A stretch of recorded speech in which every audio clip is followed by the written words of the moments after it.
Which of the following is not a goal of microeconomic policy? Efficiency, equity, price stability, resource allocation. Option C is the correct answer, price stability. Because price stability जो है वो central bank करता है और ये macro economics का concept है, ये माइक्रो इकोनॉमिक्स का कॉन्सेप्ट नहीं है।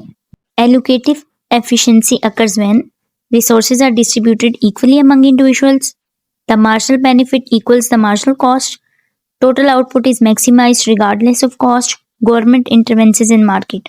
Option B is the correct answer. Marginal benefit जब मार्जिनल कॉस्ट के इक्वल होते हैं तो वहां पे एलोकेटिव एफिशिएंसी अकर करती है।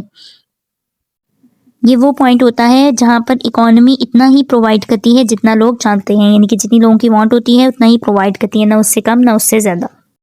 In the context of microeconomics, equity refers to equal income for everyone, fair distribution of resources, maximum production output, full employment of resources. Option B is the correct answer, fair distribution of resources. क्योंकि equity का मतलब होता है कि giving each person what they need so everyone gets a fair chance. हर एक को वही देना चाहिए जिसकी उसको जरूरत है। फॉर एग्जाम्पल, अगर एक स्टूडेंट के पास वीक इंटरनेट है और एक स्टूडेंट के पास अच्छा इंटरनेट है, तो जो वीक स्टूडेंट है उसको एक्स्ट्रा हेल्प देनी चाहिए और उसको रिसोर्सेज प्रोवाइड करने चाहिए ताकि दोनों स्टूडेंट्स सक्सेसफुल हो सकें। इसी को इक्विटी कहते हैं, यानी fair distribution.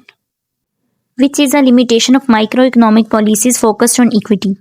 It can reduce economic efficiency, it always increases market competition, it eliminates scarcity, it maximizes profit for producers. तो बेसिकली करेक्ट आंसर जो है वो it can reduce economic efficiency, क्योंकि इक्विटी जो है उसकी लिमिटेशन यही है कि वो इकोनॉमिक एफिशिएंसी को कम कर देती है। क्योंकि अगर एफिशिएंट करने के लिए, फेयर डिस्ट्रीब्यूशन करने के लिए गवर्नमेंट किसी को बेनिफिट्स देगी या इंसेंटिव्स देगी तो उसकी वजह से क्या होगा कि लोग काम करना कम कर देंगे। जब लोग काम करना कम करेंगे तो जो है बहुत सारी जो मार्केट्स हैं या बहुत सारी जो फैक्ट्रीज हैं उनको लेबर नहीं मिलेगा और प्रोडक्शन कम हो जाएगी। इस तरह से बहुत सारे मसाइल आ जाएंगे।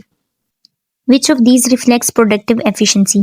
Producing goods at the lowest possible cost, allocating goods according to demand, maximizing consumer satisfaction, equally distributing good among the population. Correct answer is option A. Productive efficiency को क्या चीज रिफ्लेक्ट करती है? जब आप अपने गुड्स जो हैं वो लोएस्ट पॉसिबल कॉस्ट के ऊपर प्रोड्यूस करते हो, यानी कि कम से कम कॉस्ट के ऊपर अगर गुड्स प्रोड्यूस किए जाएं तो वही प्रोडक्टिव एफिशिएंसी होती है। In microeconomics, the term scarcity forces individuals to make choices and trade-off, consume more goods, ignore opportunity cost, increase production only. तो ये हम पहले भी पढ़ चुके हैं कि scarcity का मतलब होता है कि कमी, यानी कि लिमिटेड रिसोर्सेज हैं और अनलिमिटेड वांट है, तो उसके लिए फिर आपको चॉइसेस करनी पड़ती हैं और ट्रेड ऑफ करना पड़ता है। किसी एक चीज़ को लेने के लिए दूसरी चीज़ को छोड़ना पड़ता है। Which of the following illustrates a trade-off? Choosing a study economics instead of going out with friends, buying two goods simultaneously, producing maximum output, saving money for future use. Basically इसमें ट्रेड ऑफ क्या है? Trade off क्या होता है? किसी एक चीज को अगर आप ले रहे हो तो दूसरी को आपको छोड़ना पड़ता है, फोरगो करना पड़ता है। तो option A is the correct answer, यानी कि अगर आप इकोनॉमिक स्टडी आपने चूज किया है कि आप इकोनॉमिक स्टडी करोगे तो आप अपने फ्रेंड्स के साथ बाहर जाना या घूमना फिरना उसको फोरगो कर रहे हो, उसको छोड़ रहे हो और पढ़ने को अहमियत दे रहे हो या इंपॉर्टेंस दे रहे हो, उसको चूज कर रहे हो। Which policy would improve equity but might reduce efficiency? Option A, subsidizing low-income household. Option B, reducing taxes on corporation. Option C, allowing monopolies to form.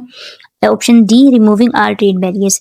Basically इनमें से कौन सी पॉलिसी है जो इक्विटी को तो इम्प्रूव करती है बट एफिशिएंसी को रिड्यूस कर देती है? वो है लो इनकम हाउस होल्ड को सब्सिडाइज करना, यानी ऑप्शन ए। क्योंकि जब गवर्नमेंट जो है लोगों को सब्सिडीज देती है, लो इनकम हाउस होल्ड्स को सब्सिडी देती है तो लेस इंसेंटिव टू वर्क होता है, वो लोग फिर काम करना पसंद करते हैं और वो फिर ज़्यादा काम को अहमियत नहीं देते क्योंकि उनको पता होता है कि उनको सब्सिडीज मिल रही हैं। और इसके अलावा गवर्नमेंट जब भी सब्सिडी देती है तो गवर्नमेंट किसी न किसी पे टैक्स लगाती है, बिजनेसमैन वगैरह के ऊपर हाई टैक्स लगा देती है, जिसकी वजह से वो जो बिजनेस होते हैं उनकी इन्वेस्टमेंट, बिजनेसमैन जो होते हैं उनकी इन्वेस्टमेंट कम हो जाती है। जब इन्वेस्टमेंट कम होती है तो उनकी प्रोडक्शन भी कम होती है, जिसकी वजह से एफिशिएंसी कम होती है। When resources are scarce, an economy must choose how to allocate them efficiently, produce unlimited goods, ignore opportunity cost, focus on equity. क्योंकि जब scarcity होती है, unlimited resources होती हैं और limited wants होती हैं तो हम लोगों को क्या करना होता है? efficiently सारी चीज़ों को allocate करना होता है, resources को efficient way में allocate करना होता है। So option A is the correct answer. Which of the following statements about microeconomic efficiency is correct? Option A, it means no one can be made better off without making someone else worse off. Option B, it means everyone has equal income. Option C, it is achieved by government controlling our resources. Option D, it disregards individual preferences. Option A is the correct answer, क्योंकि micro economics में efficiency वहां पे होती है जब आप वो point आए जहां पे कोई भी जो है वो लास्ट पॉइंट होता है एफिशिएंसी का। उस पॉइंट के बाद अगर आप जाते हैं तो किसी को बेटर ऑफ करने के लिए, बेहतर बनाने के लिए किसी दूसरे को वर्स्ट ऑफ करना पड़ता है, पीछे लेकर आना पड़ता है। If a consumer marginal utility of a good is zero, it means the consumer gains no extra satisfaction from one more unit. Total utility is at minimum. The consumer is dissatisfied with the good. The price of the good is zero. The option A is the correct answer. क्योंकि जब marginal utility किसी good की zero होती है तो इसका मतलब ये होता है कि अब वो जब अगला यूनिट कंज्यूम करेगा तो उसे कोई भी एक्स्ट्रा सेटिस्फेक्शन उस अगले यूनिट से हासिल नहीं होगी। The main difference between micro and macroeconomics is microeconomics studies household and firm, macroeconomics studies the whole economy. Option B, microeconomics focus on government policies only. Option C, macroeconomics studies supply and demand of individual goods. Option D, microeconomics ignores resource scarcity. Option A is the correct answer because microeconomics जो है वो household और firm को study करती है, जबकि macroeconomics जो है वो whole economy को study करती है, बड़े level पे study।